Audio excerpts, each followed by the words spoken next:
एक 16 साल की युवा कवयित्री जब मंच से अपनी कविता पढ़ना शुरू करती तो उसकी कविताएं सुनने वाला हर एक व्यक्ति चाहकर भी उसकी कविताओं की तारीफ किए बिना नहीं रह पाता था। वह वीर रस की कविताओं के माध्यम से इस तरह व्यंग्य करती कि देश के प्रधानमंत्री भी उसकी कविताओं के जरिए आलोचना से नहीं बच सके।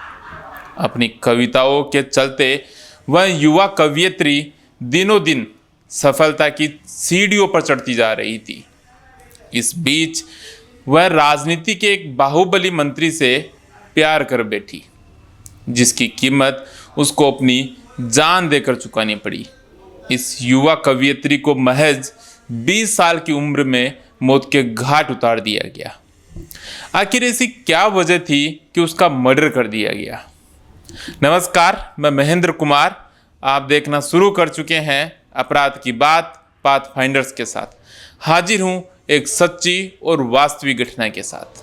आज की हमारी यह सच्ची घटना है उत्तर प्रदेश के लखनऊ शहर की। दरअसल उत्तर प्रदेश के एक छोटे से कस्बे की रहने वाली मधुमिता शुक्ला नाम की 16 साल की लड़की वीर रस की कविताएं पढ़ना शुरू की तो उस लड़की ने कुछ ही समय में अपनी काबिलियत की बदौलत अपने प्रदेश के साथ साथ देश में भी पहचान बनाने लगी। गुजरते समय के साथ उसने अपनी कविता के जरिए प्रदेश और देश की सत्ता पर व्यंग्य करना शुरू कर दिया।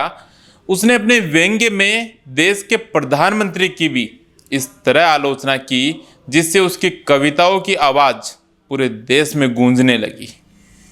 अब यह युवा कवयित्री लगातार सफलता की सीढ़ियां चढ़ती जा रही थी।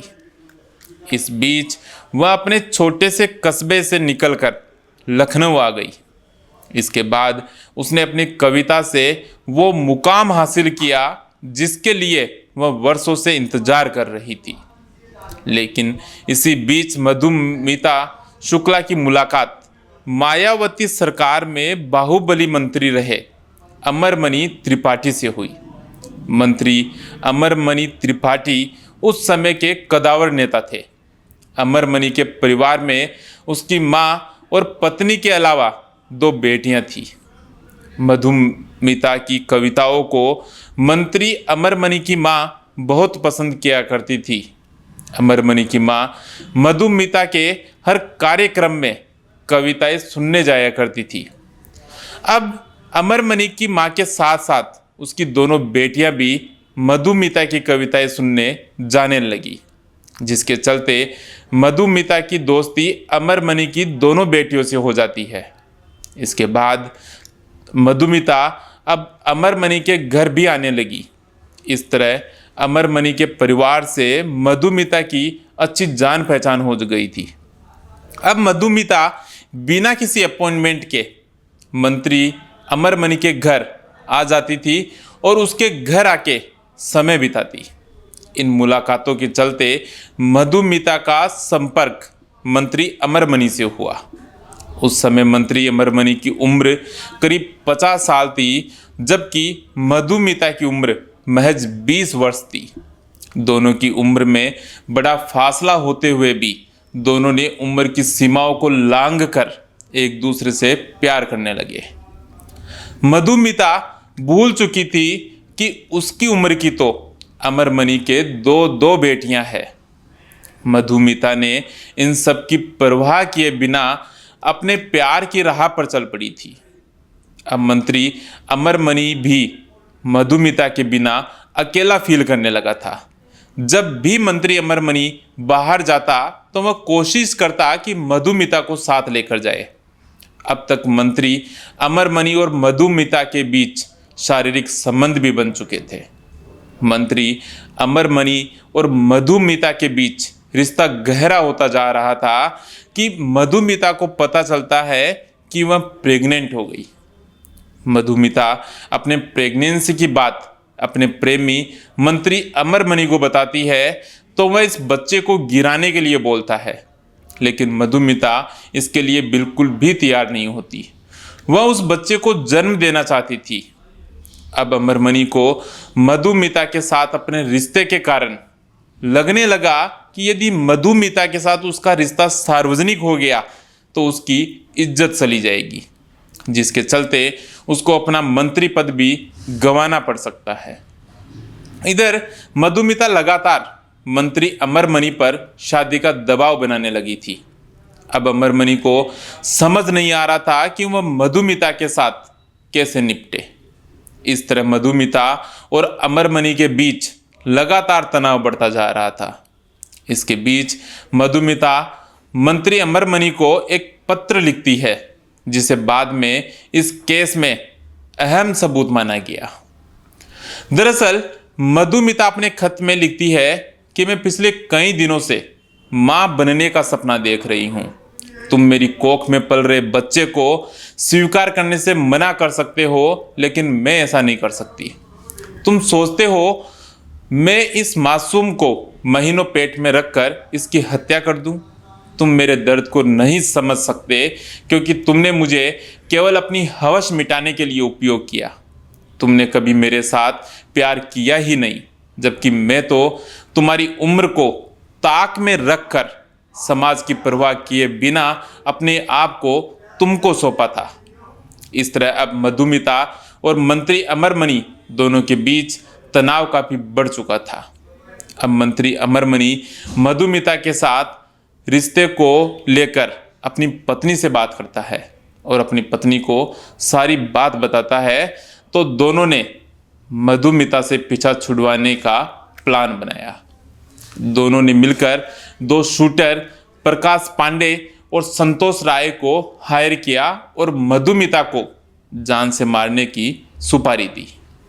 इसके बाद दोनों शूटर मंत्री अमरमणि के कहने पर घटना वाले दिन मधुमिता से मिलने जाते हैं। वहां जाकर कुछ देर मधुमिता से बातचीत करते हैं और जैसे ही मधुमिता ने अपने नौकर को चाय लाने के लिए बोला, तो दोनों शूटरों ने मौका पाकर मधुमिता को गोलियों से भून दिया। इसके बाद दोनों शूटर मौके से फरार हो गए। गोलियों की आवाज सुनकर मधुमिता का नौकर किचन से दौड़ते हुए आया, तो मधुमिता शुक्ला अपने बेड पर गिर चुकी थी और कुछ समय में मधुमिता ने दम तोड़ दिया। इतनी देर में दोनों शूटर भी मौके से निकल चुके थे। इसके बाद मधुमिता के नौकर ने मधुमिता की बहन निधि को कॉल किया। जैसे ही घटना के बारे में निधि को पता लगा, वह तुरंत अपने घर आई। घर आकर उसने मंत्री अमरमणि को कॉल लगाया, लेकिन मंत्री अमरमणि का कॉल लगता ही नहीं। काफी प्रयास करने के बाद भी जब मंत्री अमरमणि का कॉल नहीं लगा, तो निधि ने पुलिस को कॉल लगाया। पुलिस के कई बड़े अधिकारी मौके पर पहुंचे। जब निधि को पुलिस ने पूछा कि घटना दोपहर के 3 बजे की है, जबकि आपने पुलिस को सूचना शाम 7 बजे दी है, इसके पीछे क्या कारण है? इस पर मधुमिता की बहन निधि पुलिस को बताती है कि मैंने पहले मंत्री अमरमणि को कॉल किया था। उनका कॉल जब नहीं लगा, तो मैंने अंत में पुलिस को कॉल लगाया। अब यहाँ से मंत्री अमरमणि का इस हत्याकांड में नाम जुड़ चुका था। इसके बाद जब पुलिस ने मधुमिता की बहन निधि से कड़ाई से पूछताछ की, तो निधि ने पुलिस को बताया कि मधुमिता और अमरमणि के बीच अफेयर चल रहा था, जिसके चलते मधुमिता के पेट में अमरमणि का 4 महीने का बच्चा था। अमरमणि इसे गिराना चाहता था, जबकि मधुमिता अमरमणि से शादी करके बच्चे को जन्म देना चाहती थी। इसके बाद तो घटना की जानकारी मीडिया में जैसे ही पहुंची, तो पूरे देश में तहलका मच गया। इसके बाद पुलिस मधुमिता की लाश को पोस्टमार्टम के लिए भिजवाती है।